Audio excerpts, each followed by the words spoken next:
சமூக வலைத்தளங்கள்ல இந்த வீடியோ ஒன்று நான் பார்த்து நீங்களும் பார்த்திருப்பீங்க. பெரும்பாலும் நம்மள எல்லாருமே இப்படித்தான், ஏதாவது ஒரு வாத்து கூட்டத்துக்கு பின்னால பெய்த்து கோழிகளான நம்ம கோழிகளை நிறைய வேலைகள் செய்யும், வாத்தை விட எனர்ஜியாக இருக்கும், நமக்கு முட்டை தரும், வாத்து முட்டை தரும். ஆனா கோழி வாத்தை விட ஒரு ஆக்டிவான ஒரு ஆள், ஆனா வாத்தோட போய் சேரணும் என்று சொல்லி அது விரும்புது.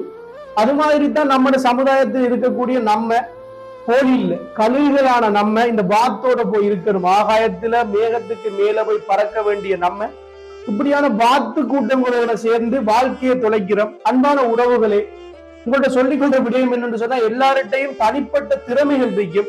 10 வாத்துக்கள் இருந்தா கழுக பார்த்து கூட கலாய்க்குமா, அது மாதிரி தான். காரணம் என்னன்னு சொன்னா, மாற்று சிந்தனை.